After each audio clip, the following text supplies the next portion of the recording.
Appropriations Subcommittee for prioritizing oversight and joining the hearing today.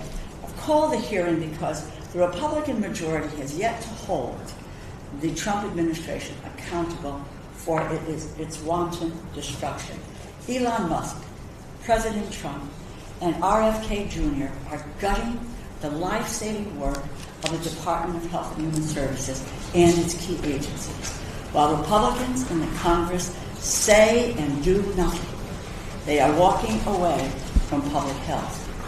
The American people are demanding help with the cost of living, but President Trump is not laser-focused on the cost of living crisis. He is actually making it worse.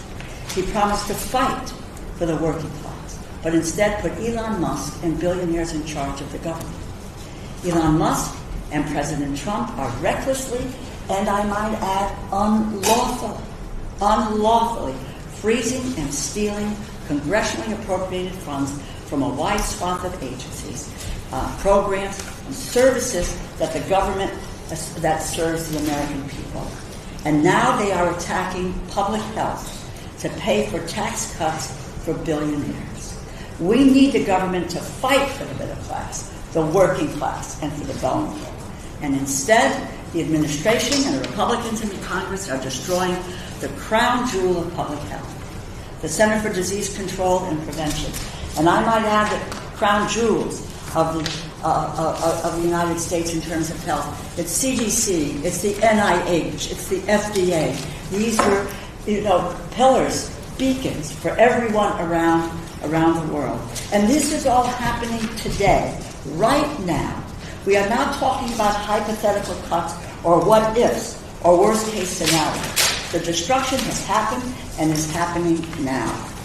CDC saves lives by rapidly identifying and responding to serious health threats, including infectious disease outbreaks, toxic pollutants, foodborne illness, as well as by preventing the emergence of the spread of health threats, including chronic diseases, before they plummet. In a matter of weeks, Elon Musk, President Trump, and Secretary Kennedy have irreparably damaged America's health, current and future. As part of their drastic and haphazard purge of CDC, they are eliminating entire divisions without consideration for who will pick up the work or how they will do it. But the destruction of HHS is not limited to CDC. Musk, Trump, and Kennedy are eliminating entire agencies that have saved the lives of someone near to each and every one of us. We're not talking about roads and bridges and helicopters. This is about people's lives, and people are dying or have died. Substance Abuse and Mental Health Services Administration, SAMHSA, eliminated. Health Resources Services Administration, HRSA, eliminated. Administration for Strategic Preparedness and Response, ASPR, eliminated. Administration for Community Living, ACL, eliminated. National Institutes of Health, the world's largest funder of life-saving biomedical research, decimated. HHS has closed half of its regional offices, which serve 22 states and 5 territories. 20,000 HHS employees are gone. And Republicans have set the stage to cut Medicaid benefits from people who rely on that program to see a doctor, including roughly half of our nation's children. For the programs and services that remain intact, at least on paper, they are making it more difficult to reach and acquire help. Elon Musk and Doge are demanding HHS agencies slash their budgets by roughly 1/3, which translates to tens of billions of dollars that fund critical services at the state and local levels. State and local health departments will be left unable to adequately care for their communities because of these cuts. At CDC, Doge has already fired 2,400 employees, as well as driven away more than 1,000 employees by threatening their jobs. Altogether, Elon Musk and RFK Jr. have pushed out more than 1/3 of CDC's highly skilled public health workforce. HHS has already terminated $11 billion in funding for state and local health departments, and Doge is demanding CDC slash nearly $3 billion in grant funding, illegally cutting CDC's annual discretionary budget by over 30%. They are eliminating scores of CDC prevention programs, including HIV, tobacco, drowning, asthma, lead poisoning, and gun violence. Why on earth are these places that DOJ is searching for so-called waste? The life of a teenager that does not become addicted to cigarettes is not a waste. Vaccine programs for millions of Americans, including children, so they do not get diseases like measles, are not waste. Lead poisoning prevention. Are you kidding me? These programs help to save the lives of men, women, and children from all walks of life in this country. This is not waste, fraud, and abuse. Kennedy has gutted CDC offices that track the most urgent and alarming threats to public health, from HIV to cancer. These offices collected data that allowed everyone from institutions to community physicians to parents to make informed decisions about their family's health. Without them, our public health experts will have no idea what is taking place in their communities. And under Kennedy's watch, our country is now failing to contain vaccine-preventable diseases. Measles, a disease eradicated in the United States just decades ago, has now claimed the lives of 3 Americans, and well over 800 are confirmed to have contracted the disease. All white Kennedy peddles unfounded and dangerous vaccine skepticism and spreads lies and misinformation about people living with autism. He practices quackery.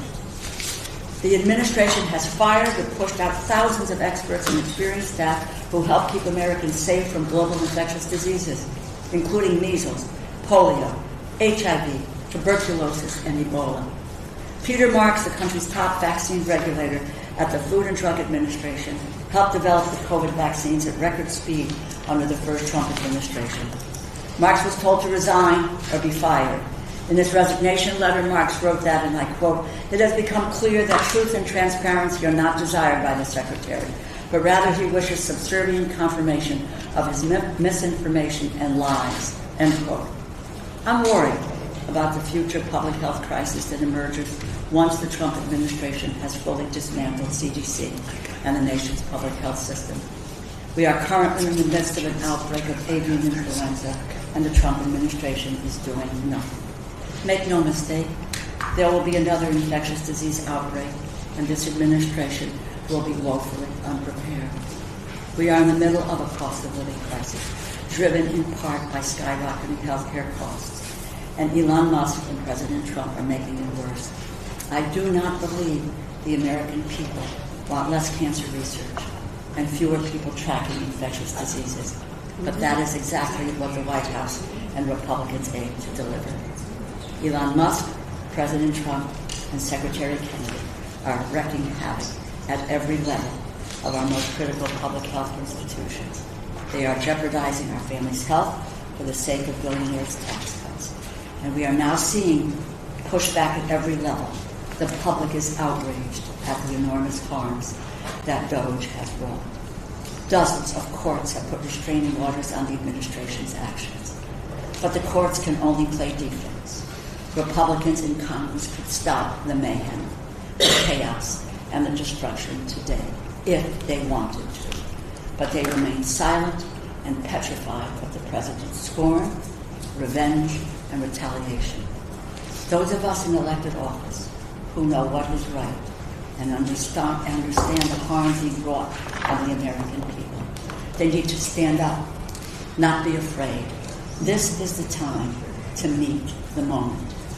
As a top Democrat on the Appropriations Committee, I will never stop fighting against this dangerous dismantling of our public health system, which is jeopardizing the health, the safety, and the well-being of millions of families. I am really now pleased to introduce our witnesses and to listen to their testimony, and then we will move to questions.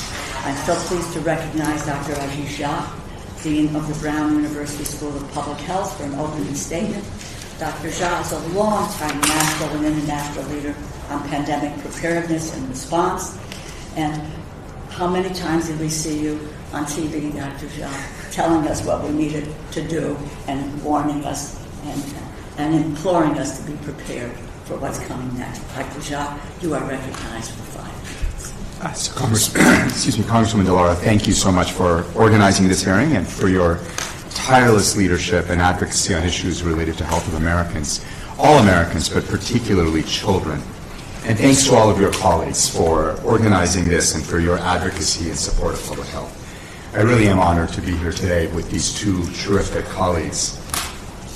You know, America is at a public health crossroads. As you said, Congresswoman, we're fighting the worst measles outbreak of the 21st century, a growing outbreak of a disease we thought we had eliminated more than 20 years ago. We have nearly 900 confirmed cases in 25 states, and 3 people have died, including 2 children. H5N1 bird flu has infected over 1,000 cattle herds, dozens of dairy workers, has driven up egg prices, and has raised the specter of human-to-human transmission, which could spark another pandemic. And abroad, diseases like Mpox and Ebola remind us of the global risks. These challenges we face demand a robust response. So how are we as a country meeting this moment? And specifically, how is the federal government meeting this moment? To stamp out measles, our public health leaders are suggesting we use cod liver oil, while offering confusing and muted guidance on the one thing that we know works, which is vaccines. Cod liver oil, by the way, was the standard of care for measles in 1930s. It has no business being promoted or used in 2025. The federal government has weakened H5N1 surveillance, leaving us blind to its spread. And by pulling out of the World Health Organization, the U.S. is ending international cooperation that has stopped infectious diseases before they get to our shores. Over the last 4 years, there have been 12 outbreaks of Ebola or Marburg, a closely related cousin. Not a single one reached America. That's not random coincidence. It's not luck. It's because our experts at the CDC work closely with WHO, work closely with affected countries to stamp out those diseases. All of that work has come to a stop. The administration's slogan, "Making America Healthy Again," rings hollow when it undermines what works and promotes what doesn't. And the thing is, we know how to make progress. We've reduced cancer deaths by 1/3 in the last 30 years by leaning on public health, reducing smoking, early detection like mammograms, and treatments that have come out of the labs of research universities funded by the NIH. That's how we've made progress. We've seen steep declines in opioid overdose deaths, and heart disease deaths are down as well. All of these gains reflect decades of expertise and activity that is now all at risk.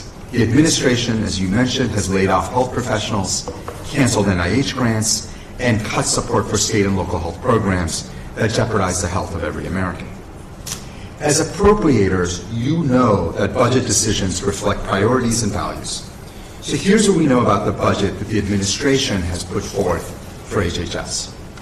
It doesn't prioritize our kids or our elderly. It doesn't prioritize prevention or chronic disease. It certainly doesn't prioritize mental health, opioid recovery, rural hospitals, or biomedical research. Let's dig in a little bit deeper. In the face of a severe nursing shortage, the administration would cut training and education loans for nurses in rural and other underserved areas. Fewer nurses in rural areas will harm the health of Americans who live there. The budget decimates funding to community health centers. These centers are a lifeline for 31 million Americans. That's 1 in 10 Americans. They turn to these centers for prevention, for chronic disease management. There will be far fewer of them. The budget threatens billions of dollars for mental health and substance abuse, and cuts screening programs for breast and cervical cancer that have served millions of women. And it puts in devastating cuts for proven programs that help the elderly avoid illness and prevent falls. I want to take a minute to talk about one specific cut that I find particularly disturbing. The administration's proposed budget would dramatically scale back Head Start. Head Start, the program that provides low-income kids from birth to 5 with education, health, nutrition services. Congresswoman DeLauro, you have been a tireless advocate for Health Start, and for good reason. The evidence, the scientific evidence for its benefits is overwhelming. It improves health outcomes, improves educational outcomes, and later in life it helps people become independent and get jobs. The evidence on the benefits of Health Start is not controversial. This is one of the smartest investments the U.S. government makes, and over the last 60 years has served more than 40 million kids across America. Scaling back Head Start could be the most egregious example of an administration attacking what works with a budget of mistaken priorities. The proposed budget, in my view, does not reflect the values of a nation that prioritizes health. I urge this committee to restore funding for proven programs and reinvest in the health of our people. There's so much to discuss, and I welcome your questions. Thank you for the opportunity to be here. Thank you very, very much. I'm pleased now to recognize Dr. Ann Schuchat, who is former Principal Deputy Director of the CDC, for an opening statement. And as we all know, Dr. Schuchat is a renowned expert who spent 33 years at CDC and twice served as the acting CDC Director. Dr. Schuchat, you are recognized for 5 minutes. Thank you so much for the chance to speak with you today. As you heard, I served in leadership positions at the CDC for more than 3 decades, was acting director twice, and retired as a 2-star Rear Admiral in the Commissioned Corps. I am deeply concerned that we are irreversibly dismantling programs that for decades have protected and improved our health without even fully understanding the cuts or their implications. The CDC's mission is to protect Americans from health threats, whether they're natural or man-made, infectious or not, originate at home or abroad. CDC works to prevent the leading causes of illness, injury, disability, and death, and provides health information that allows insights into important trends in the nation's health. The impacts of the significant cuts to CDC are already enormous, affecting people, programs, money, and systems. Since about 80% of the CDC's domestic budget is provided to state and local jurisdictions, the cuts affect families and communities across the nation. The cuts are dangerous for the American public. You, your families, and communities are less safe. If you are pregnant, your risk of dying after you deliver will be higher because the Perinatal Quality Collaborative was cut and the Pregnancy Risk Factor Assessment Monitoring System, or PRAMS, was also eliminated. If you have a toddler, they'll have a higher chance of losing IQ points to lead poisoning because CDC's lead poisoning program was canceled. Last year, more than 500 children were affected by lead contamination after eating cinnamon-flavored applesauce, and the CDC led the response. Next year, there will be no one to call. Already, Milwaukee has called for CDC's help with schools where high lead levels were found, but the people who would have assisted aren't there anymore. If your child has an asthma attack in school, the chances he'll be hospitalized are going to be higher. The CDC-funded state programs and tracking have been cut, leaving schools less prepared to deal with asthma. Every dollar spent on asthma control saves an average of $71. The program is now gone. If you have teenagers and are worried about them vaping or experimenting with other substances, you have even more to worry about. A few years ago, when teens around the country were hospitalized for lung damage after vaping with contaminated cartridges, the outbreak was promptly curtailed because CDC's emergency response surged, sounding the alarm and helping states around the country. But the staff with needed expertise in this area have been cut. If you work in coal mines in West Virginia or are fighting the fires in New Jersey or California, you're going to be more likely to suffer job-related harm, lung harm, or cancers, because both the coal miners' black lung screening program and the firefighter cancer registry are gone. The worker safety experts and programs, nearly all of CDC's NIOSH, were cut. If you're a business executive with distributed supply lines or an oil executive visiting Angola or Nigeria, your safety and stability that your business needs are now at risk. In the past, CDC facilitated early responses to Marburg and Ebola and trained staff in country as the first line of defense. CDC's global health leadership and staff have already been cut, along with programs that stood ready to protect us from global threats. If your grandmother was recently exposed to hepatitis when she visited a pain clinic in Florida, she won't be able to get the specialized screening test she needs because the CDC lab that was going to aid Florida in this outbreak already got shut down. Problems don't go away or magically disappear when we stop tracking them. They just are much harder to deal with once they become so big that we can't ignore them anymore. These are just a few examples of far-reaching impacts. We may not feel them today or even tomorrow, but we are all at greater risk from the seemingly indiscriminate cuts to the nation's core public health capacity. And the effects go beyond the reduction in forces and budget cuts at CDC. The restrictions on CDC experts' communication at a time of excruciatingly confusing messaging from top HHS leadership is making it harder to control measles outbreaks and threatening a resurgence of other vaccine-preventable diseases. The people who work in public health at CDC and around the country are strong, skilled, and incredibly resilient. They will tell you it's not about them. They share the values of our partners at Rotary International, who believe in service above self. They are worried about the deadly and costly impacts on the public they serve. People in public health are worried, but right now, everyone should be worried. I look forward to answering your questions. Thank you. Thank you very, very much. And for the examples of the effects. Much appreciated.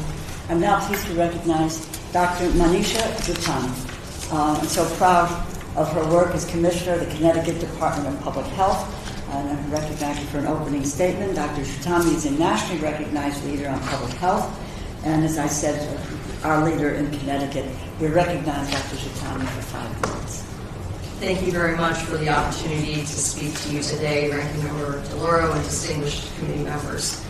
My name is Dr. Manisha Juthani. I received my medical degree from Cornell University Medical College. I've been a practicing infectious disease physician for over 20 years. I want to paint a picture that can help explain our nation's public health system. Imagine one day you wake up with chest pain. You go to your local community hospital. Maybe you have something easily treatable like heartburn or a mild heart attack, but maybe you have something more complicated, a complicated heart attack that requires expertise from an academic medical center. Or maybe you have a condition that is so unusual that you get referred to a more highly specialized facility out of state. Public health works in a similar way. Local health departments manage the day-to-day work of running vaccine clinics, inspecting restaurants for food safety, and improving drinking water systems, to name a few. But when things get complicated, they go to their state health department. And if the state cannot solve their problem or does not have the resources to do so, they contact their federal partners. Our partners throughout the federal government, be it the CDC, EPA, USDA, FDA, CMS, or others, set the rules and regulations which state and local health departments put to work. We saw public health at its finest in Connecticut with a recent recall of contaminated eye drops that spurred a national response.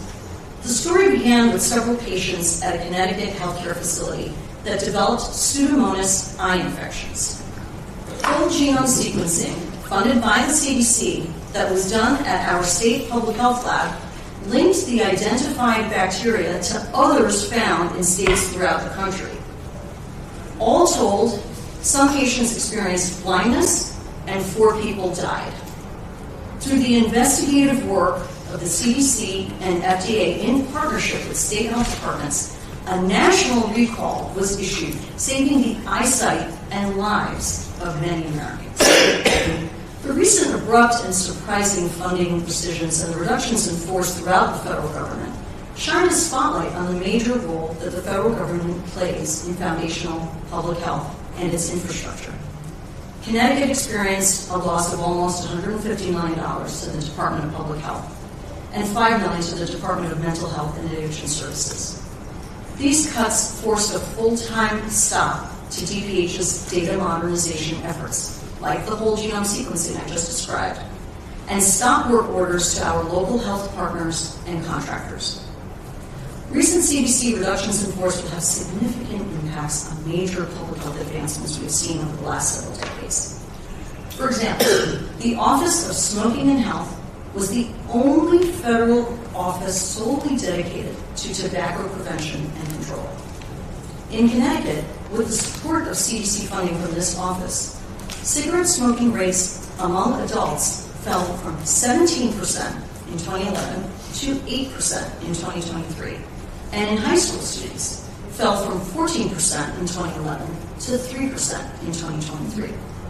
With no expertise at the federal level to help inform state and local public health policies, I fear that we will slide backwards in this remarkable public health achievement that will undoubtedly result in more chronic conditions and higher health care costs. My ask of you all today is threefold. First, I ask for your continued support to sustain funding to state and local public health departments.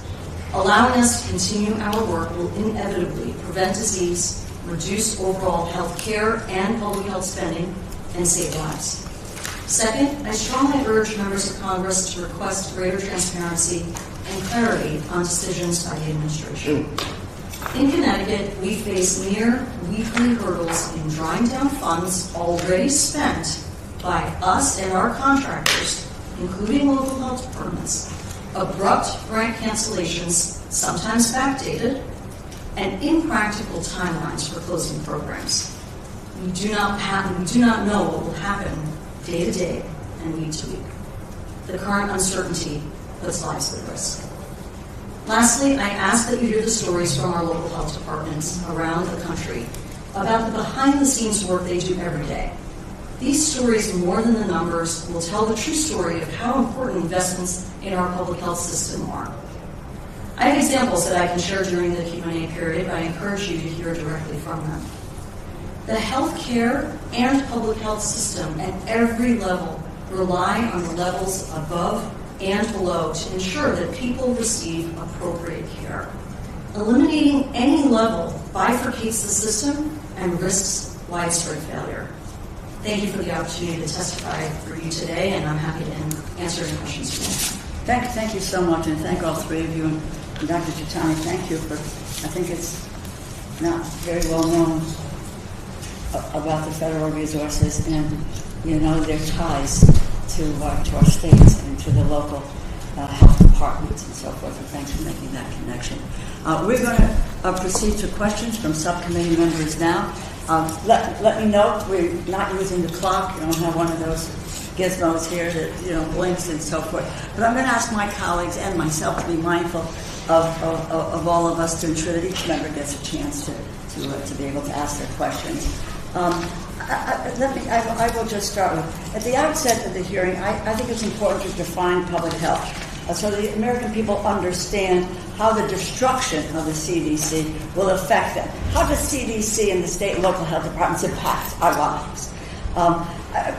Start with the framework, move to specific questions about what's being eliminated and how it's putting our health and safety at risk. Dr. Jha, I'm going to ask you if you could start brief overview, public health, and then I'll ask same of Dr. Schuchat and then Dr. Juthani. So, sure. Overall, please. Thank you. Thank you, Congresswoman. So we all understand personal medicine. When you get sick, you go to the doctor, you have an interaction, hopefully you get diagnosed and treated. Public health is the wrapping around all of that, because we know so much of what determines your health happens outside of the clinic or the exam room. So public health focuses on everything from the food you eat and making sure it's safe, the air you breathe and making sure it's clean. When you turn on a tap water, you should have confidence that the water you're going to drink is not going to make you sick. It goes on to have more population-level interventions in things like reducing tobacco use and making sure that drugs are not widely available, illicit drugs are not widely available, or when people get dependent, that there are options for them to be treated. So public health sort of is the set of activities that keeps a population healthy, and public health works best when people don't have to think about it. Every time I turn on the tap water, I do not think about, is this water contaminated? And the luxury of not having to think about that comes from an effective public health system that works.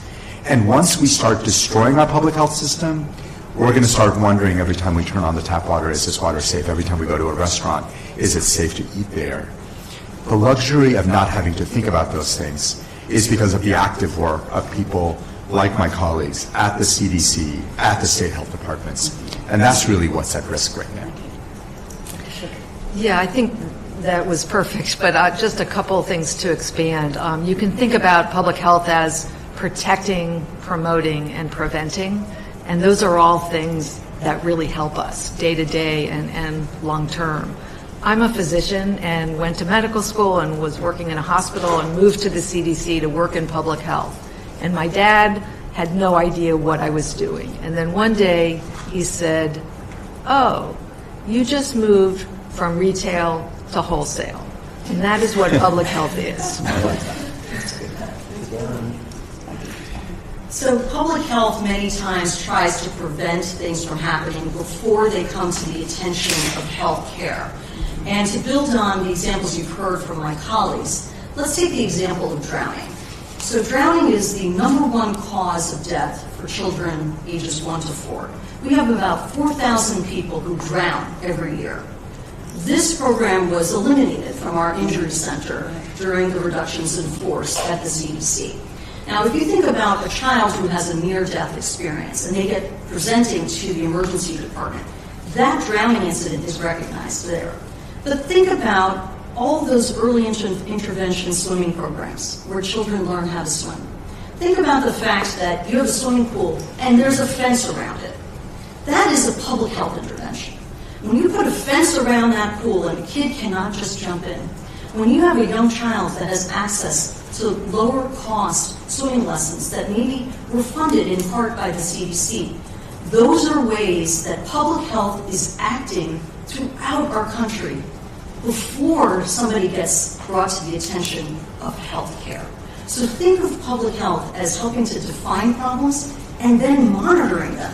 We recently had a report out of the same group at the CDC that showed that during COVID in the years 2020 to 2022, the rates of drowning went up. Why was that? We don't know exactly, but maybe there wasn't as much access to these swimming classes. Maybe there was less supervision of children happening during that time period. And now we're in a place where the experts who know the things that can be done to help prevent the #1 cause of death from children ages 1 to 4 have been eliminated. Let me just a quick follow-up because you brought up the prevention side of this issue, which I think is one of the critical components of public health. It's not just the treating, and I asked you to comment on that. What do we lose in terms of that prevention capability? It's interesting on the drowning, and oftentimes what I found in looking into that issue is that youngsters from minority communities are largely the youngsters who, have those near-death experiences, or in fact, tragically, are lost because they don't have access to those kinds of things. But the prevention side of it, just a quick comment about what you're thinking about. What does this do to prevention of illness and disease? Well, let me quickly start off by saying that the idea of prevention is really as old as Benjamin Franklin, who talked about a stitch in time saves 9. The idea here is twofold, right? That acting early, preventing things from coming into being and then preventing them from getting worse, is obviously much, much better for health. It also is financially far more prudent. So the irony of this administration's effort to undermine and cut prevention is they're doing it under the guise of efficiency. But almost everything they're doing is going to cost the American taxpayers substantially more in the medium to long run. What we're doing is we're saving a few dollars today so we can spend many, many times that in the months and years ahead, let alone the health costs that it's all going to generate. So we all know, and this secretary has actually talked about the importance of prevention over treating of illness. And yet the actions they're taking are eliminating almost all of those programs that actually work to prevent illness, to prevent disease.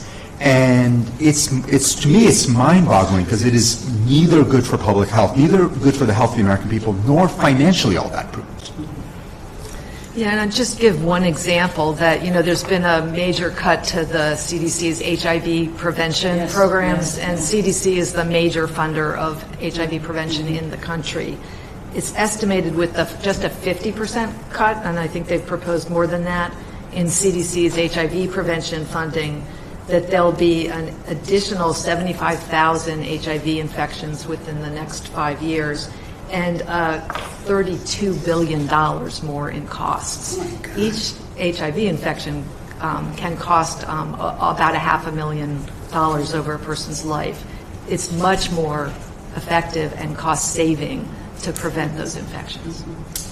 You need to help us get the word out on all of these efforts, and now I certainly yield to my colleague from Maryland, Mr. Clark. Thank you very much, Madam Chair, and thank you for having this hearing and having these three distinguished witnesses here before us. Let me give you two premises that I operate on. First of all, I call the Republican Party the yo-yo party. Yo-yo stands for you're on your own. Give you some examples of you're on your own. Minimum wage, you're on your own. Affordable Care Act, you're on your own. Consumer Protection, Financial Board, you're on your own. Nutritional safety, the water we drink, you're on your own. So I think that's a general philosophy that they really believe works better in the final analysis, which is why they were opposed to the actions we took in 2008 and 2009 to try to stop the hemorrhaging of the economy. Secondly, let me quote one of my governors, which you just all talked about. His name was Ted Agnew. He was Vice President of the United States. In January of '67, I was sworn into the Senate. He gave shortly thereafter an inaugural address, and he used this phrase, which I have never forgotten. The cost of failure far exceeds the price of progress. That's what all of you just said. The consequences of these actions will be far, far more expensive. Next, I want to ask you a question on all three of you.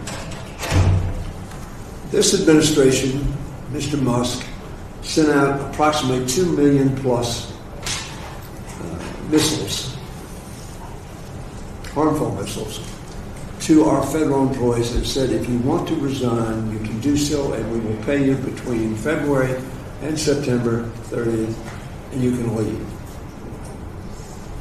I thought of telling all those, I represent 77,000 federal, but all those employees to say yes.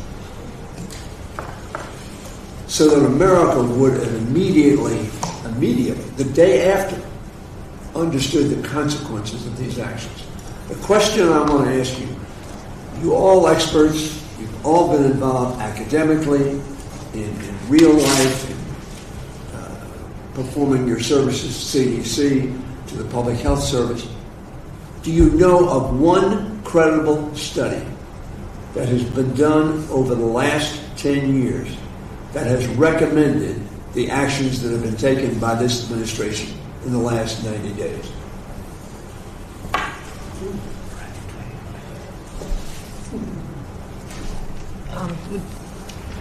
Just to say that there is so much data about what works, and there's no one in government who would say we can't improve or they're not efficiencies and effectiveness, but this is not the way to do it.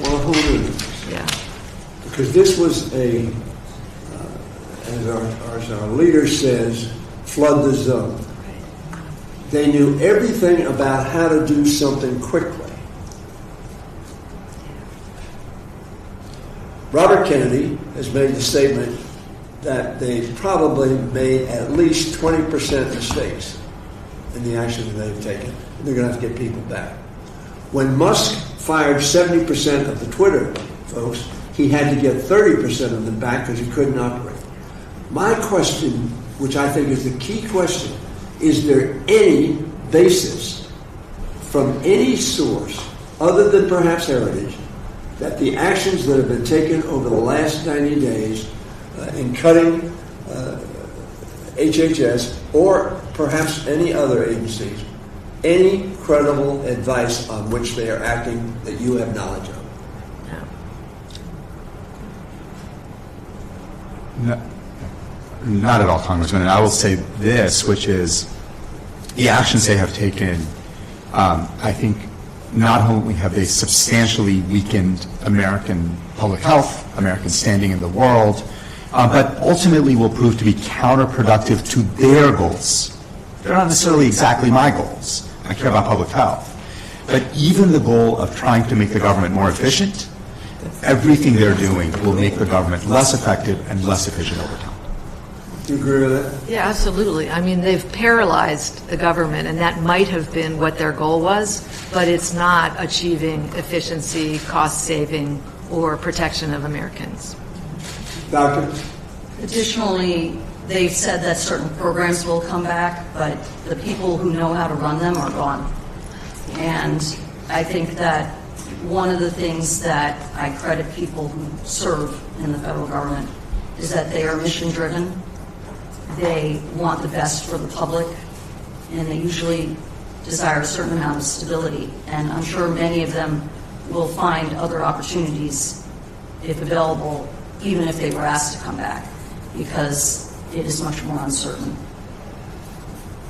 And I agree with your premise that the actions that are being taken and have been taken over these last 90 days is going to cause irreparable harm, not only in the health area, which we're talking about, but in every area they're talking about. And lastly, I might say, they are doing exactly the opposite of making the federal government efficient. Every employee of the federal government right now feels under assault and attack and is focused on are they going to have a job tomorrow, not on what their job requires them to do.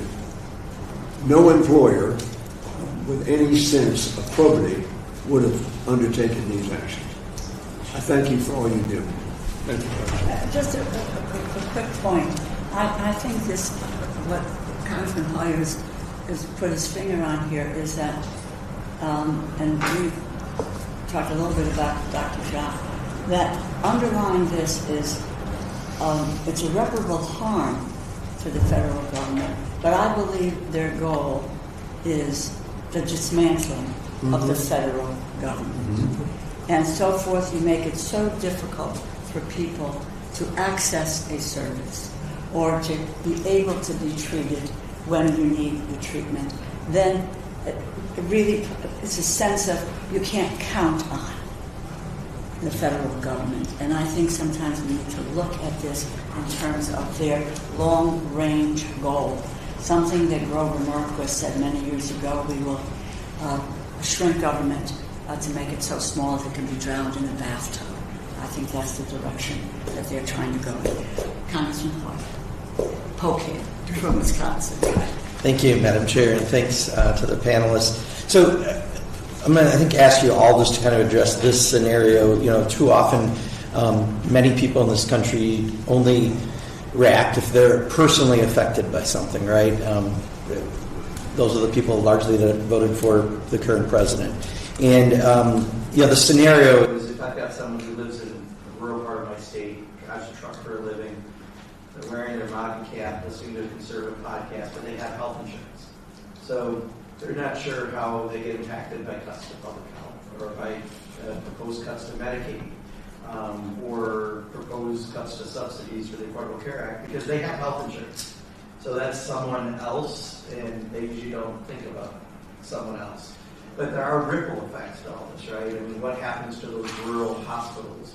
What happens to the nursing homes in those rural areas? What happens to those caregivers? Can you just address some of that? So if got my health insurance, I got mine, how am I going to be impacted by the cuts that we're seeing right now at health?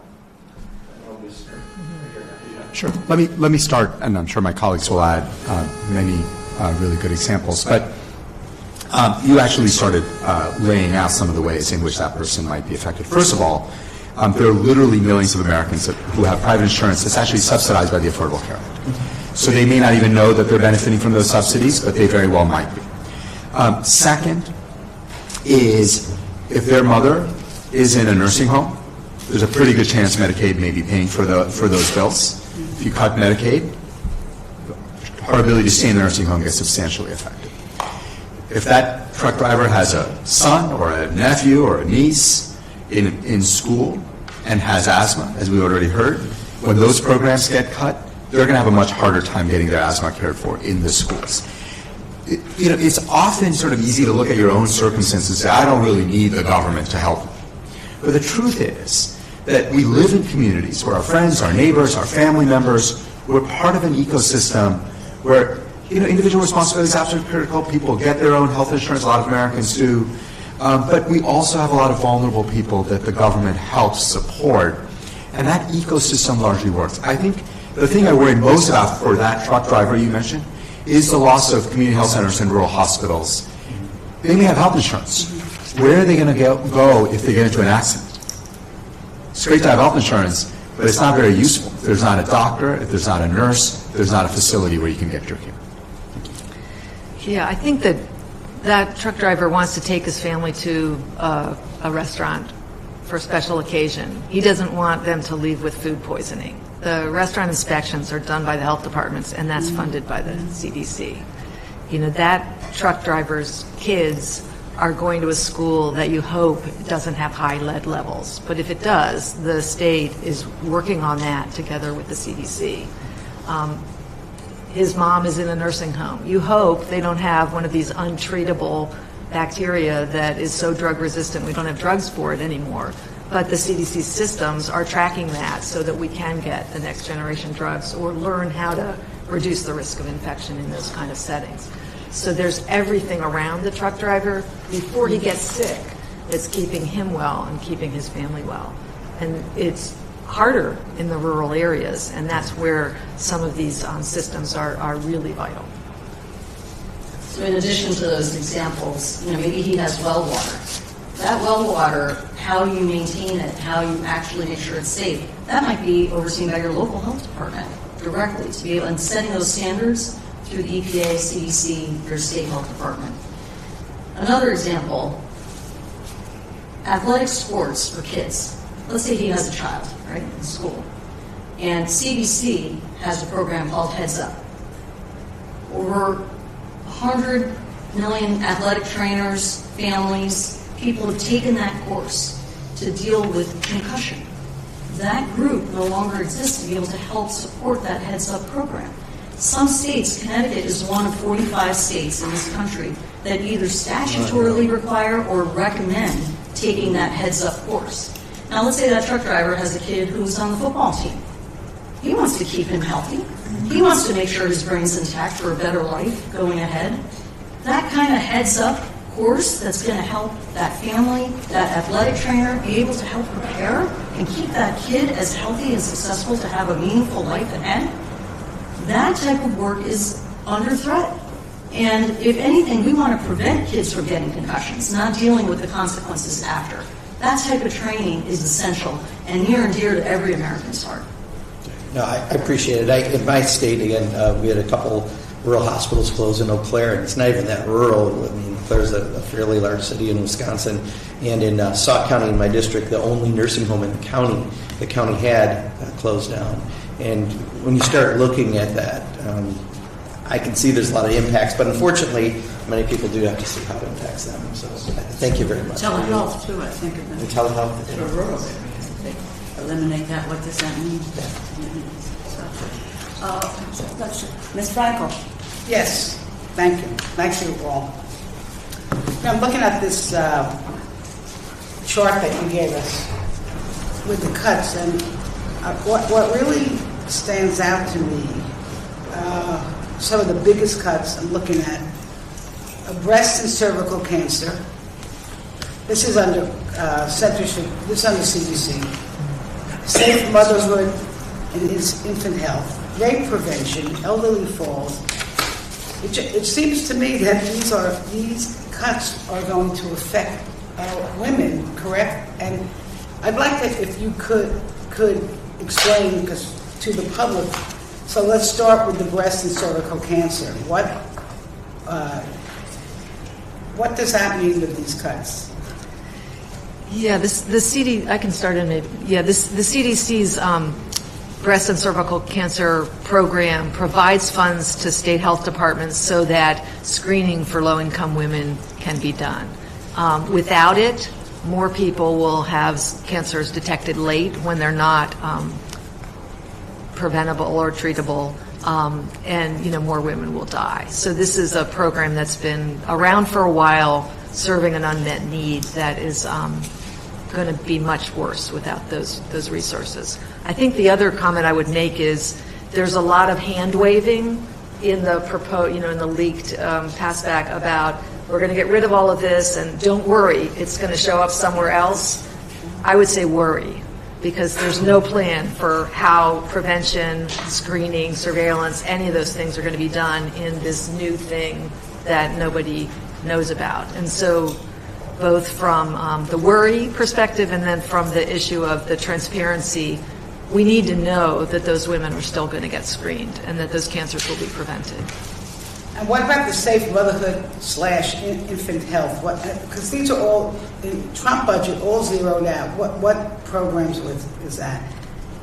Yeah, so the CDC has a program that works with states around the country. There's something called this perinatal quality collaborative. And basically, the U.S. has a higher maternal mortality than, like 3 times higher than Canada, 4 times higher than the UK.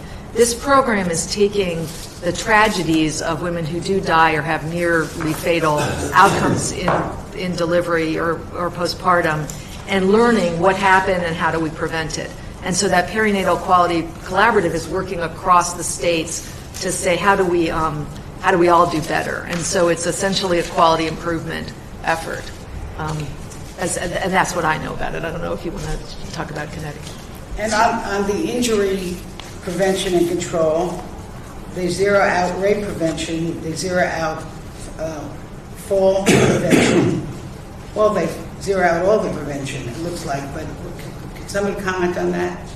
I'll start with some comments, which is that the rape prevention work, specifically Connecticut, receives funding to be able to help create collaboratives, help prevention, again, before somebody shows up after being a victim. And that is something that we are anticipating potentially an impact from because we don't know what's going to happen with that funding. Just to piggyback on the comment on the cancer screening and prevention, if you're a insured middle-class American and you get your regular screenings, maybe you'll be fine. I can say from my personal experience right now, one of my deputy commissioners, through routine screening of breast cancer, was diagnosed with breast cancer. But if you're a low-income woman and you don't have access to that type of screening, you will come in later. And we as a health department, CDC, 80% of their funding goes to states. And we as a health department, the state health department, 80% of our funding is through the federal government.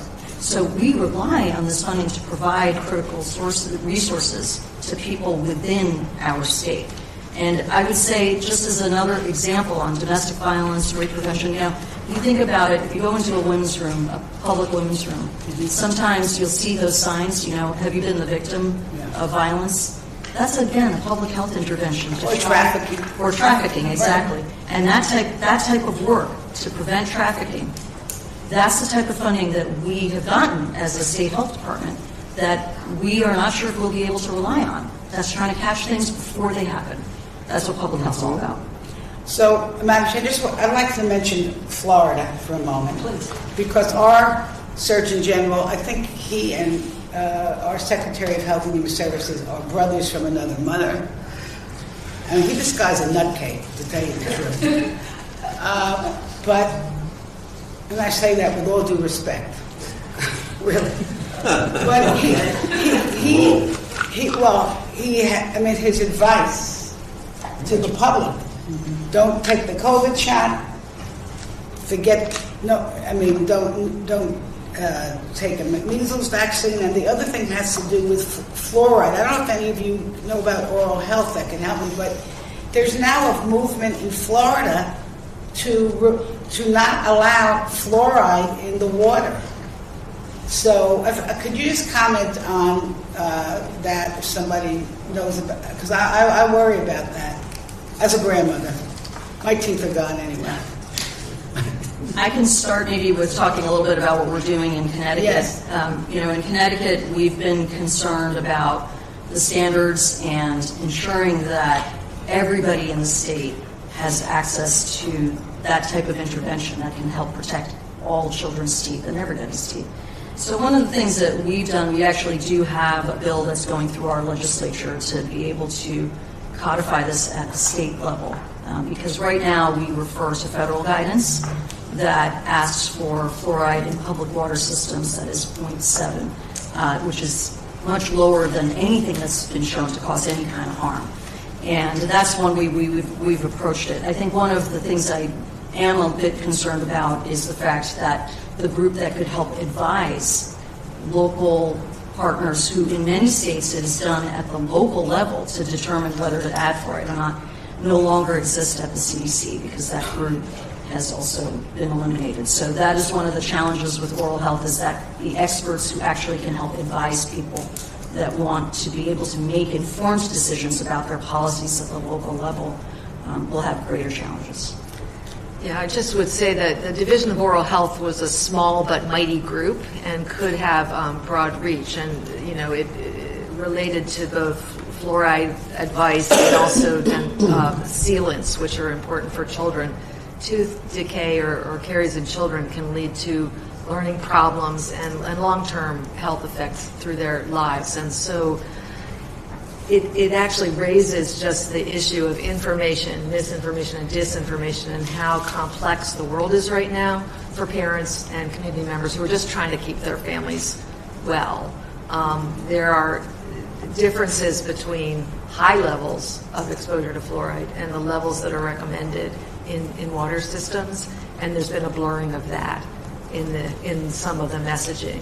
And so as the public is even more confused, the division that does have expertise is gone, basically. Let me say two quick things, Congresswoman. First, you mentioned the Surgeon General of Florida, Dr. Lodepo. I've known him for more than 10 years. He's an extraordinarily smart and extraordinarily well-trained MD, PhD from Harvard. And I have to say I've been both puzzled and disappointed in what has happened to his advice, which is really wildly inconsistent with the scientific evidence, and is, I think, a nice way to put it. And I should learn from you. Yes. Okay. But I just want to call out that there are good people who have just really lost their way and are causing, I think, enormous harm, and we've got to push back in ways that push back against their advice. And he's, I think, a sort of a poster child for somebody who's really been giving very, very bad advice, one that certainly is inconsistent with the data. On the fluoride issue, I actually want to make a slightly broader point that I think is very important, because this is how bad information spreads. We see this now with fluoride, we see this with vaccines. A standard tactic is to talk about something as, this is a neurotoxin, or this is, the truth is, in medical school, one of the things you learn is that everything is about dosing. Water, great stuff, we love water. Drink too much of it, you can have serious brain damage. You can actually overdose on water. Now, It's very hard to overdose on water, but there are people who, with certain illnesses who overdose on water. But you would not walk around saying water is a neurotoxic. You'd be seen as a bit off your rocker if you did that. And similarly with fluoride, at high enough levels, sure, it's absolutely bad for you. That's why you need experts to figure out what is the right level. There is expertise behind all of these things. And one of the things that the people who spread bad information, who try to create confusion, will do is take away the whole issue of dosing and call things good or bad.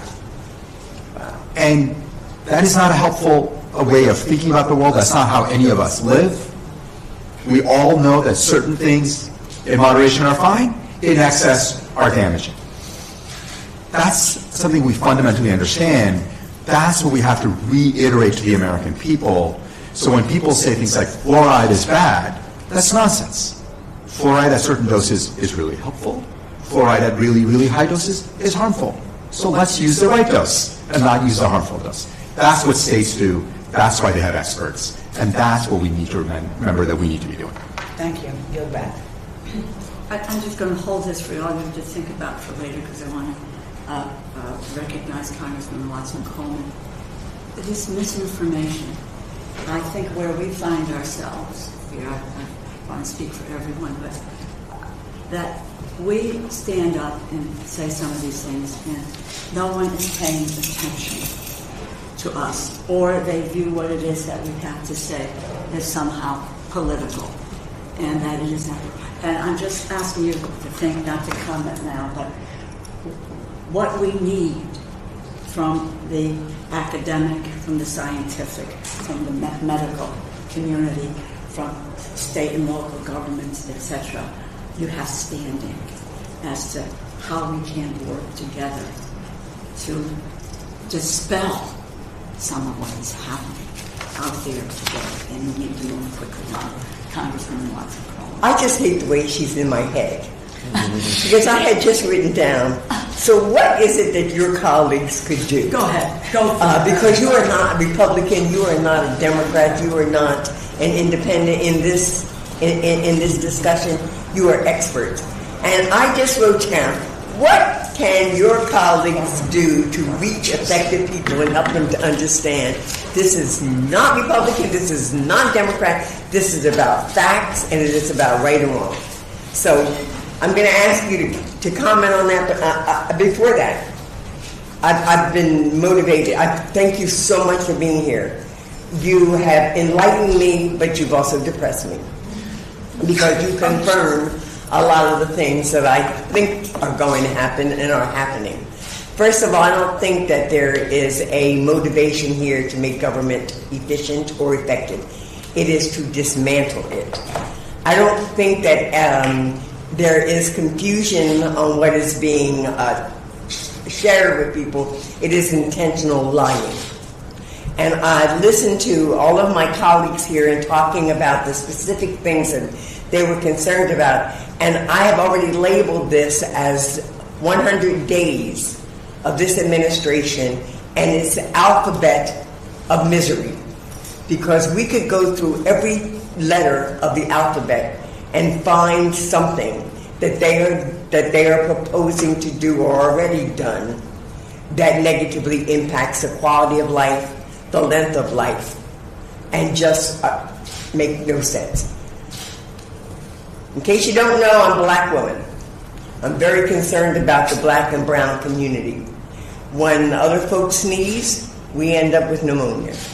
So I am concerned about and want to hear from you about what happens to the black and brown community and the community that is also socioeconomically challenged.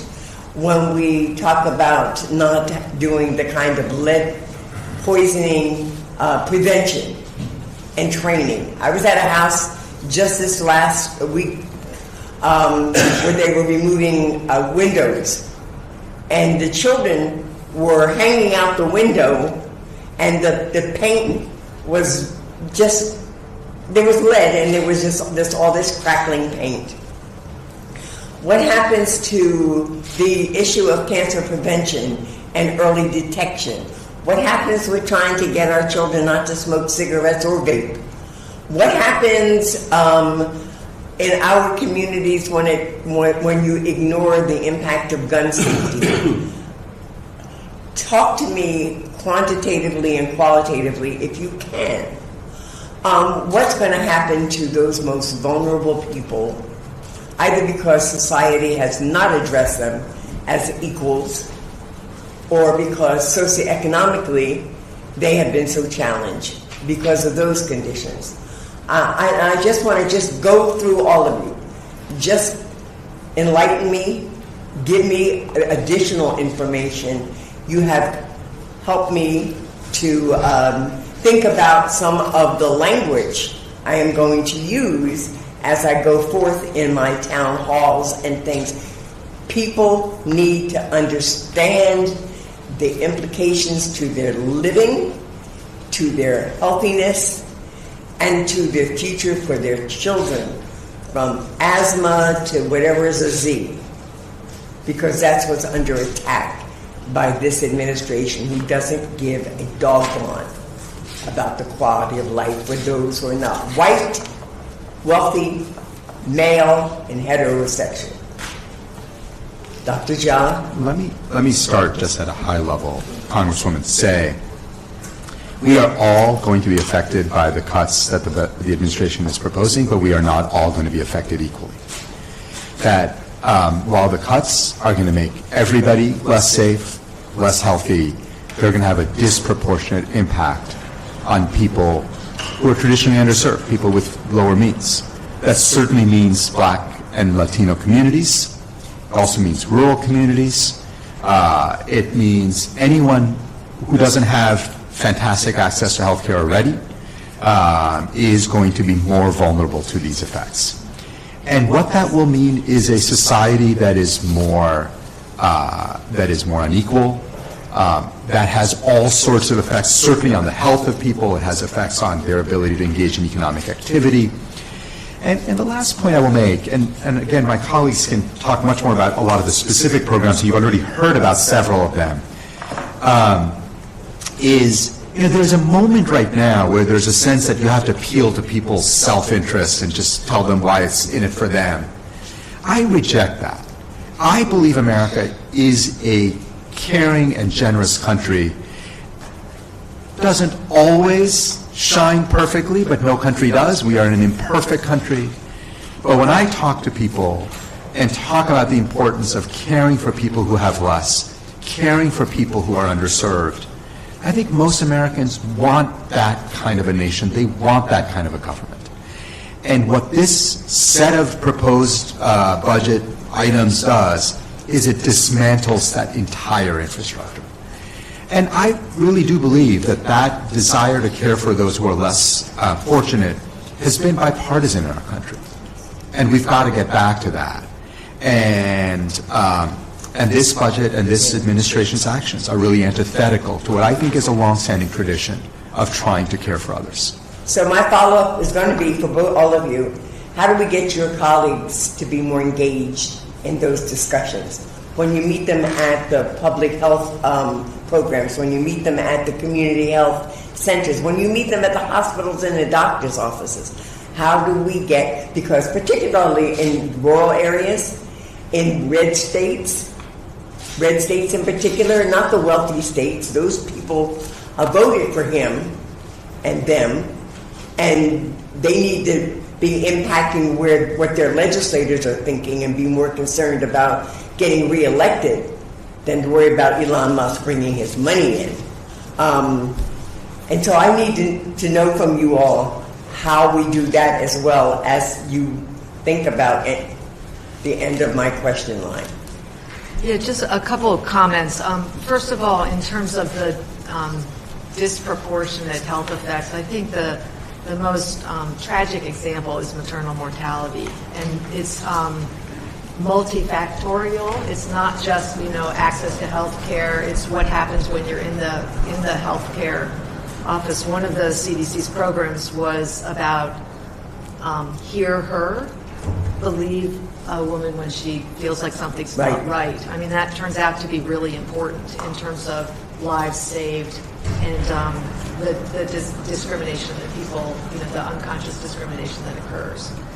In terms of the what can people do or say, people are really scared right now about talking, and I think it's really important that whether you're in a rural area or an urban area, that you feel comfortable saying what's really happening. The people at CDC aren't allowed to talk right now. They're not allowed to talk to the media. They're not allowed to communicate with the World Health Organization. There's sort of a shutdown. And so you do see in the retired community, we feel an extra sense of responsibility to speak out. But I do think that, as was already said, when public health works, when prevention works, it's invisible. And so we don't want to get to the point where the bad things are so obvious, but we need people to wake up to it. So I'm not concerned with beating up the administration or putting colleagues in the position to be negative. I'm of the opinion that when someone is treating someone and that person is under a certain kind of health care or whatever, that you can say in kind of a neutral way, we've got to pay attention to what's happening moving forward because we don't want you to lose any of your health care. And let them figure that out. But let them know that that's a threat. Because I don't think we're getting to the individuals that are most threatened. I don't think they know that they are threatened. But we need to find a way where we're not saying, Trump is a piece of boo-boo or doo-doo, and having to say it in that way. We can say it in a way that just informs them of what we're looking out for in terms of your future. Dr. Juthani, thank you. So to your first question, I also agree with Dr. Jha that effects are going to be felt differently in different communities, and those that traditionally have had higher rates of certain diseases will likely have more of that. And to Representative Poyer's point of yo-yo and you're on your own, those who have insurance, those who have the means, will find a way. We as a state health department often help support those that don't. And without that support, it's going to be much harder to help empower the people who either don't have access to some of those screenings or interventions, or clinics and community health centers are gone in particular areas.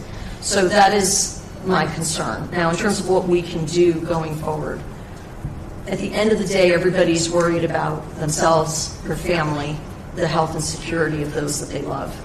And all three of us are physicians, and what we try to do every day is meet people where they're at, talk to them in a way that they can understand, and hope to gain their trust that what we're saying is truly in their best interest. And I think that's what we were trained to do. That's what all providers are trained to do.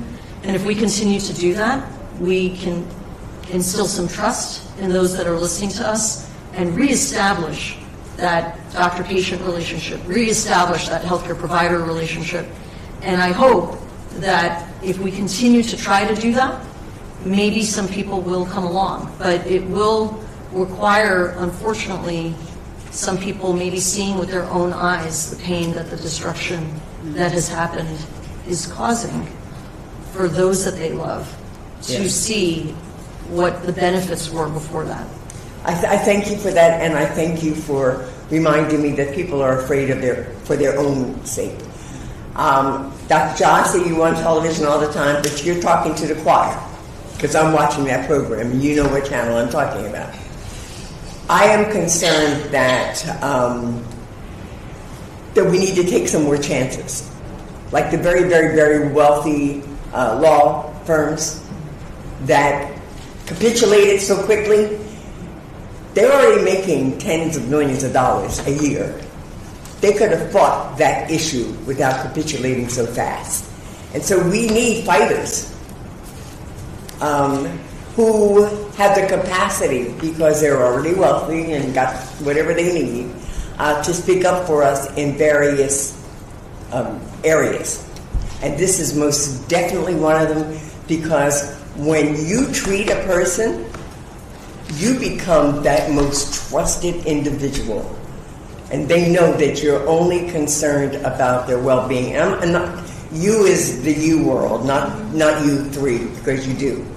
And I just think we need to find a way to empower people that work in certain areas like healthcare to be able to speak to what you're concerned about, being able to treat that patient's needs in the future. And I thank you from the bottom of my heart for being here today. And thank you. I yield. Well said. Congresswoman Dean. Oh, where to begin, Representative DeLauro? Thank you for taking the time to be here, and I just pray we can get your voices, the facts and the statistics and the information and the people behind those statistics out as publicly as possible. And I'm hoping, will you be able to share your opening statements with us? Because the level of just honesty, candor, and real-world effects, it's chilling. It's just chilling what's going on. I'm very mindful that we just buried Pope Francis, a man of humility, a man who cared about the most vulnerable. I think he was a public health servant in his own mission. And you were talking about, Dr. Jha, good people have lost their way. I am hoping through these conversations, good people will find their way back, away from what we are seeing with this administration, which is in a way that does not reflect correctly the American spirit, but it is cruel. These cuts are cruel. They are callous. They're embedded in ignorance, which is so troubling, and they lack empathy. Just utter lacking, stripped of empathy. So two areas that I'd love for both of you, all of you, to comment on that I care so much about. One is the area of addiction. I have a son in recovery. He's 12 years in long-term recovery from opioid addiction. So many families face this, and so many families lose. We've had such bright news that in a 12-month period, that there was CDC says, a 24% decline in the loss of life from overdose deaths. So going from 110,000 souls a year to 87,000. 87 is still staggering, but imagine that number of lives being saved. And yet look what this administration wants to do with addiction treatment, recovery, prevention, mental health, all the rest. So if you could speak to that, I'm gravely worried about that. And then the other is gun violence. How many children die every year of gun violence? It reminds me of the terrible analogy to the drowning. What we know and what we can learn to prevent, especially children's deaths from gun violence. So if you could speak to those two areas, what's at stake as a result of the callous, cruel, ignorant cuts that we are seeing? Let me start off by saying the opioid epidemic, the overdose deaths, has been absolutely awful. It has cut across every class, race, any way that you want to slice Americans. It has been terrible. It is the number one cause of death among young adults, far surpassing car accidents and other things that used to kill a lot more people. We have started turning it around. And one really important part across all these cuts, a constant theme of this administration, of the Secretary of HHS, is none of this works, we've got to cut it all. And we have to push back with evidence and data. We actually know how to make progress. And anyone who tells you government can't make progress, none of this stuff works, well, we've got data. The data you pointed to, 24% reduction, that's 25,000 families that did not have to bury a loved one this past year. How is that not progress? Not to say we're done. My God, we've got so much more work to do. But you've got to double down on what's working, which is expanding access to treatments, making it easier for people to get on these therapies. By the way, that includes expanding Medicaid or protecting Medicaid. The administration's strategy is to reverse all of that, or as I said in my opening remarks, it is to undermine what works and promote the things that have been proven to not work. If I could add to the Pennsylvania statistics, 100,000 Pennsylvanians, because of the benefit of Medicaid, have treatment, are in recovery or are struggling to get to recovery. Yes. Mental health and addiction. And we- 100,000 Pennsylvanians. And we still have 10 states that have not expanded Medicaid. And what this administration is proposing will roll back the progress we've made on Medicaid. Look, we have enormously complicated problems in our country. And turning our back on progress on the opioid epidemic is beyond baffling to me. And I don't understand it beyond a certain amount of nihilism that says nothing works, we've got to burn it all down. And we have to push back and remind people we do know how to make progress, and we got to do more of that. Yeah, I would just expand a little bit that while some of the opioid program at CDC was not cut in this initial round, what's being proposed in terms of the future is a sort of amorphous merging that's really focused on treatment, which is very, very important, but without prevention, surveillance, response. And you just have to go back a few years to remember that horrible outbreak in Indiana of an HIV outbreak that was driven by opioid injections in a low-income community in that state. So to lose the improvements we've been making in linking prevention with early treatment, in getting rapid response to emerging trends in new drugs or new combinations, those programs really need to be strong and not siloed, and there's a big fear that it's just going to get worse in this new entity with overall less funds in this critical area. And we're making progress at a time, and the progress is not easy. It's not even. You look at the data and you can see what groups are benefiting demographically and what are not. Would you like, Doctor, to speak to the gun violence? Sure. I'll just start a moment on opioids, which is that in Connecticut, in the pandemic, we skyrocketed with over 1,500 deaths. We have come down to below 900 per year. That was the concerted effort of the Public Health Department, Mental Health and Addiction Services, and some of the proposed cuts that our mental health and addiction service partners, where that would impact is connecting people, getting them plugged in, making sure that they have people to go to prevent from sliding backwards. That's the kind of support that's helped us get from those numbers of 1,500 a year to under 900 a year. That's very tangible progress that we've been able to see.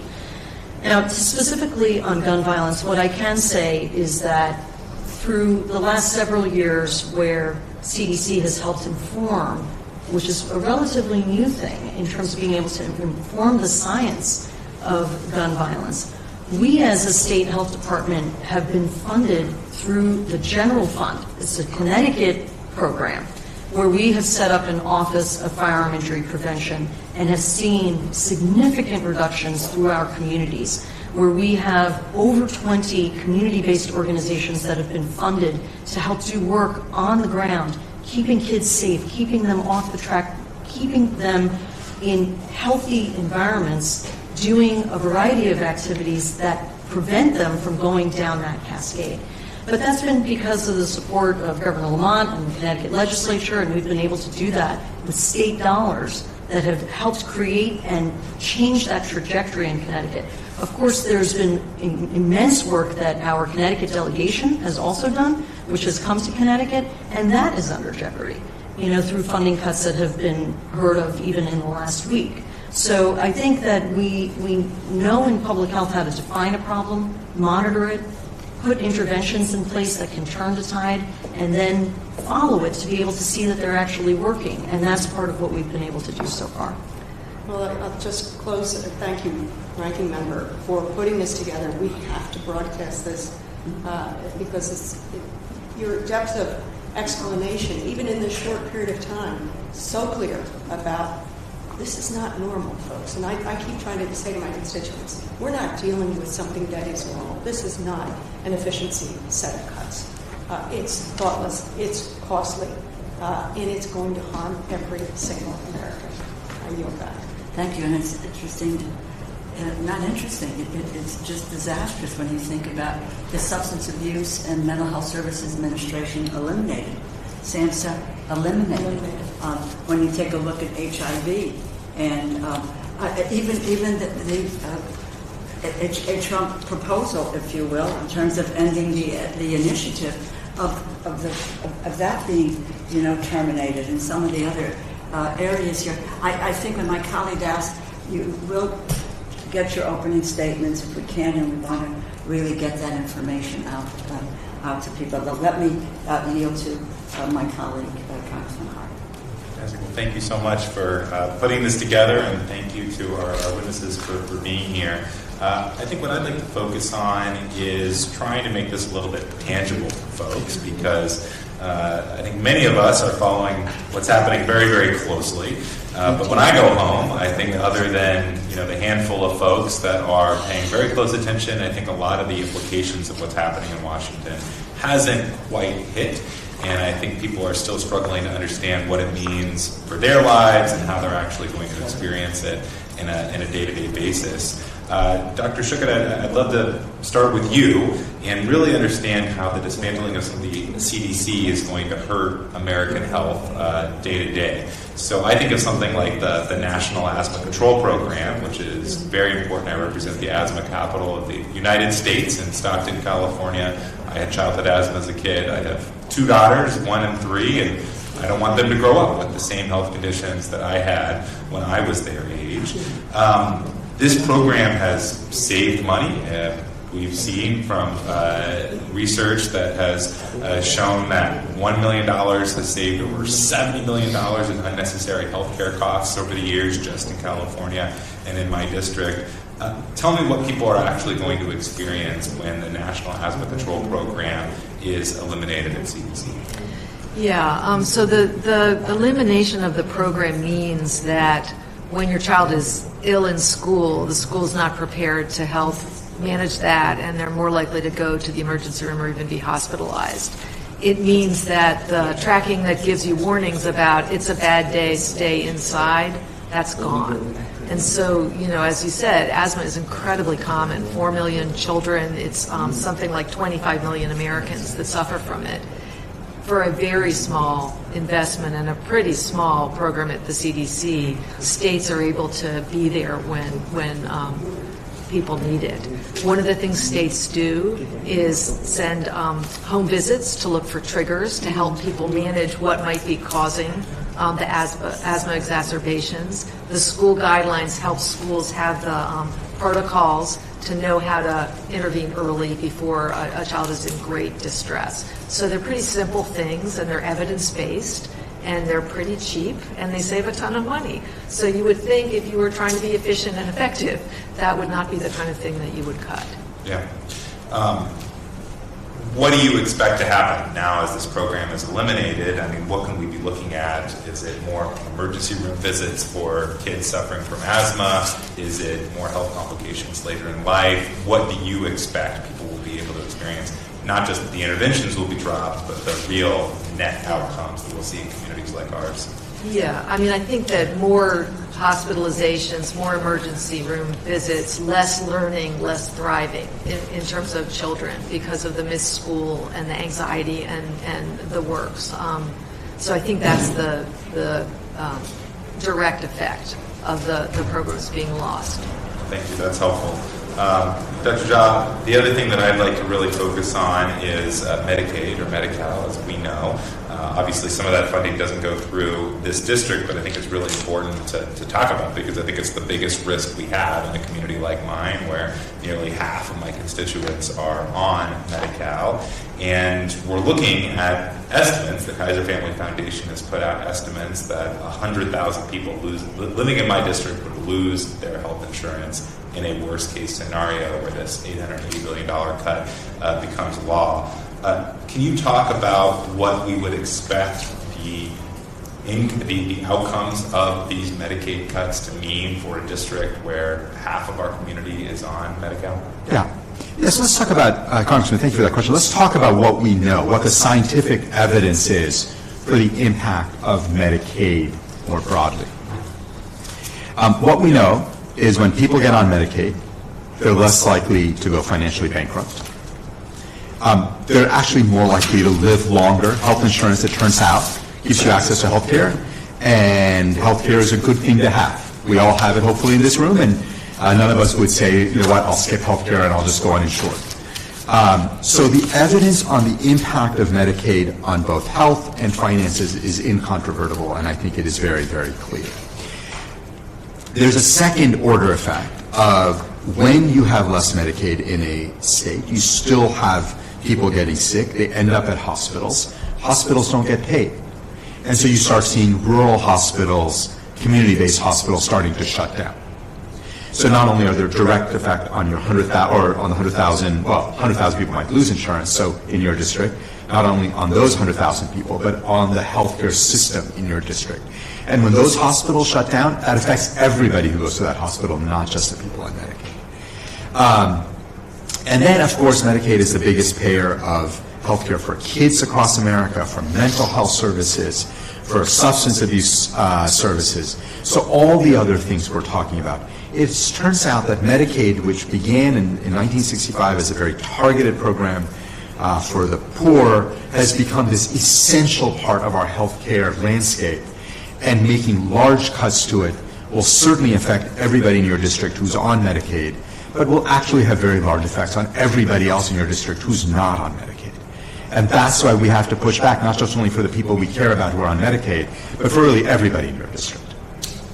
I expect that the policy here is going to attempt to be subtle and not to be as direct as saying, we just don't believe poor people should have health insurance.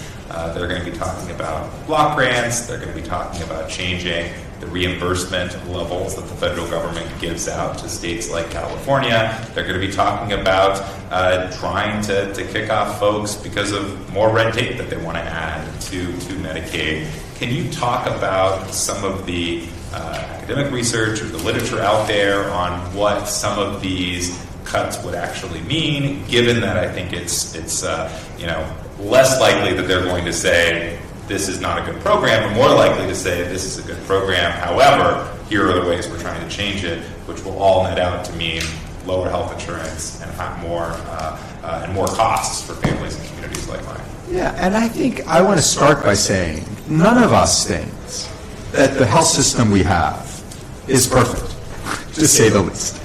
And Medicaid, as much as I am a fan of what Medicaid has done for tens of millions of Americans, all of us believe that Medicaid could be made better.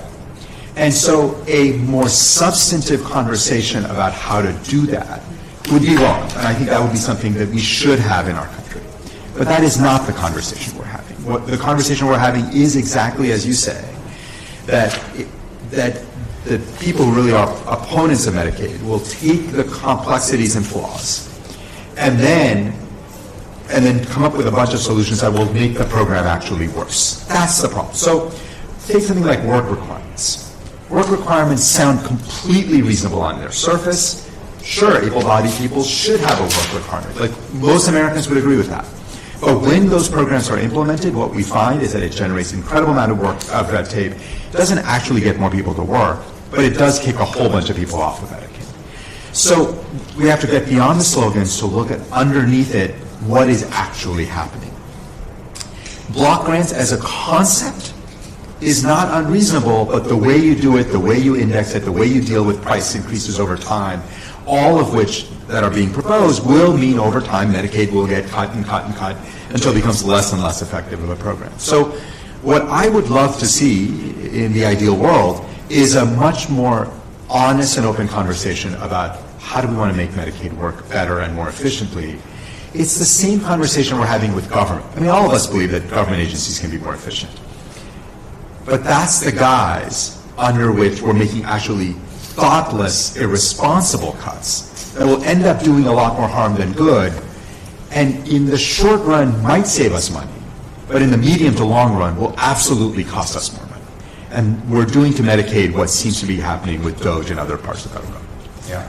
And I think the point that you made that I think is most powerful for folks to understand is that everybody has a stake in our Medicaid system working, even if they're not on Medicaid Correct. themselves. I think some folks miss just how important it is to our hospitals and to our nursing homes and to all the other ancillary parts of our healthcare system. And if we see tens of millions of Americans lose health insurance because of the work that is happening in D.C., ultimately it's going to mean hospitals closed, going bankrupt, nursing homes closing, and ultimately fewer folks covered and higher costs, even for folks that don't think that they have a direct stake in our Medicaid system. And so many people do, especially folks that are on Medicare, and the way that we finance Medicare and nursing homes makes absolutely no sense. And so we have to be able to make sure that we preserve systems like Medicaid that keep that balance going. So thank you for your comments, and I'll yield back. Thank you very, very much. We're going to have to look at wrapping up the hearing in short order, but just 2 or 3 comments.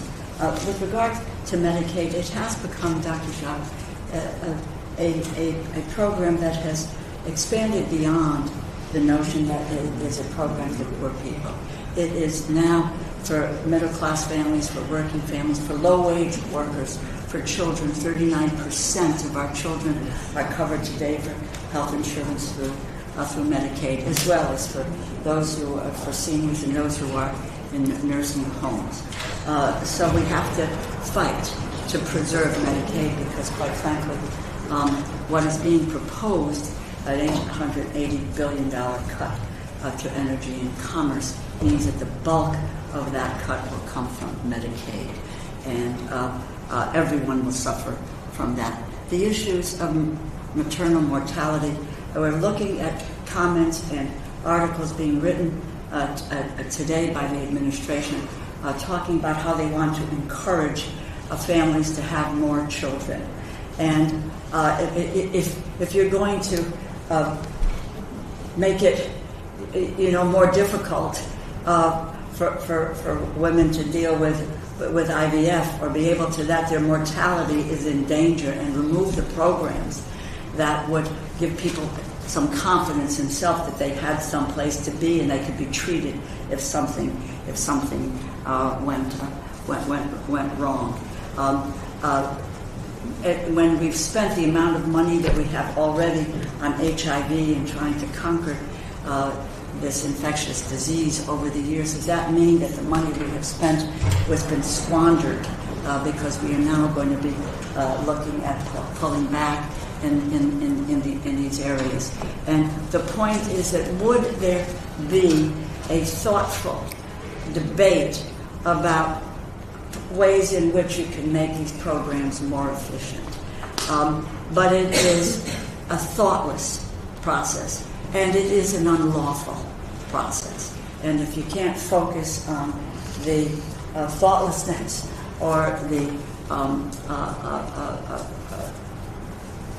think about the humanity and the cruelty involved in what is going on here today with what we are dealing with. And I say, like Congressman Watson Coleman, the amount of information that you all have imparted, which was, I hope, our hope in holding this hearing is that to be able to almost kind of grasp the enormity of what's happening so that we can try to figure out how really, to deal with it. Your connection, Dr. Juthani, between CDC and just Schuchat and what happens with states is hardly known.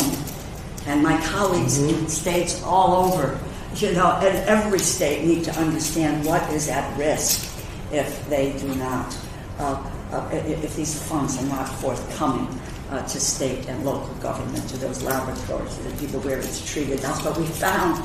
We found in COVID that our infrastructure, collapsed, and we weren't dealing with state laboratories and so forth. What's happened? I want to just say a thank you for not being afraid. For not being afraid, it's out there in every area.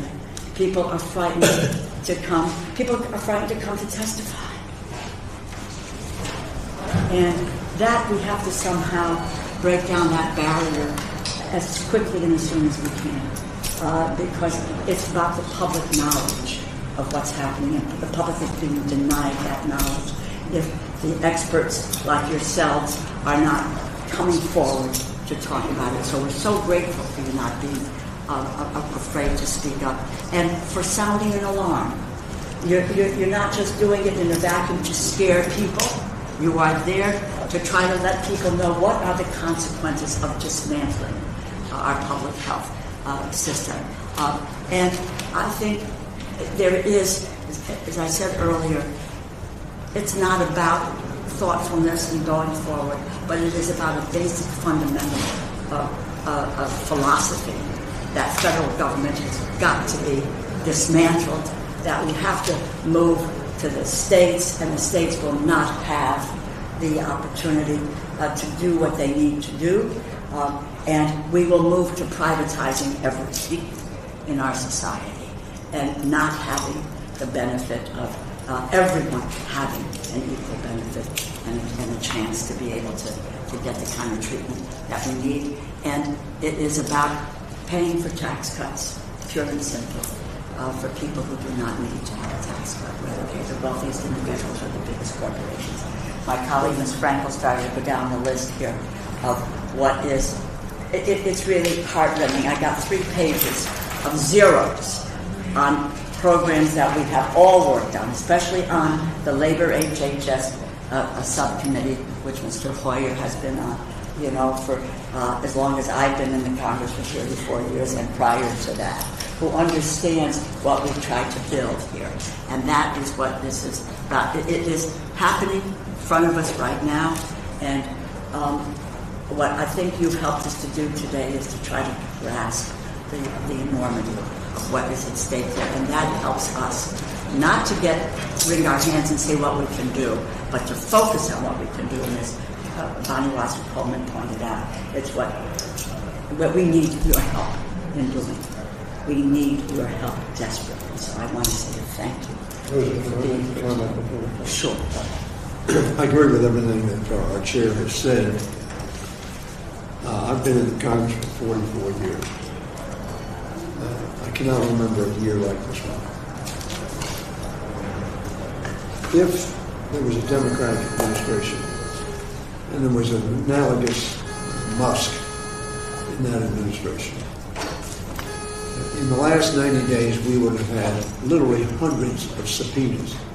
Mr. Musk has not testified for 1 minute before the Congress of the United States. The Congress of the United States, of course, is the first article of the Constitution, and we are to raise and to spend money. And we are to oversee the execution by the Executive Department of the policies of the United States. The reason I asked you the opening question is that, do you know of any recommendations made by any credible sources that would lead to what has happened over the last 3 months? My expectation is your answer would be no. I see you shaking your head no. But because the Congress is controlled by the President's party, and because that Congress has apparently made a premise that whatever he does, we are going to allow and not question. Allow and not question. Totally contrary to the Founding Fathers' premises of what the Congress's role was in the checks and balances. So I would urge all of you, it did show courage because this president has indicated and shown an inclination to seek revenge. That's the problem with these law firms. But we need to all have courage. We need to have no summer soldiers and sunshine patriots. Because we all agree that the cost of doing what they're doing will be far greater than the so-called money they're saving. Musk said he was going to save $2 trillion. That was an absurd statement. They're not going to come close to $2 trillion. And if they come close to $2 trillion, it will cost us trillions and trillions more of the consequences of their actions. So what I would urge you to do is do everything you can. All of you are members of professional associations. state departments of health. There got to be Republican state departments of health who will be honest. They may be Republicans, they may be honest, however, about what is going to happen if these cuts occur. What won't I be able to do? Whose lives won't I be able to see? Who won't I serve? All of you have great respect within those organizations. Obviously, Harvard's fighting back. God bless Harvard. Brown's a great university. My state, Johns Hopkins and the University of Maryland, obviously receives significant federal help to do, we think, important things for Americans, for the health of Americans, and very frankly, global. What they're doing to NIH is going to perhaps destroy our centrality of basic biomedical research, the world's best, from which the world benefits.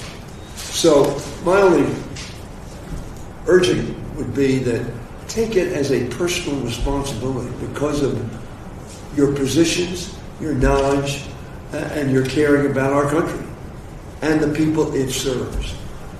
To do everything you can right now. I don't know when the Republicans are going to mark up their bills. I don't know when the president's going to send down his budget. We have this notional budget now, Rosa, but we haven't gotten the budget. Of course, it's very late. Now, other administrations have been late, so I don't want to... The Biden administration was late on getting its budget. But when its budget came down, it was a rational piece of work. This will not be a rational piece of work, and therefore will escalate very substantially our responsibility, your responsibility, to respond in a way that will not decimate our country. Thank you. Thank you. Again, thank you very, very much. We're going to take to heart about listening to local public health departments. I think it would be a good idea for us to do that. If there is anything that you think that we ought to be focused on, please, don't hesitate. And thank you for your time, for your expertise, for your commitment and your dedication to a public health system in this country that has been second to none. We are not going to allow people to destroy it. We cannot. Thank you very, very much. Thank you for your leadership, Alice.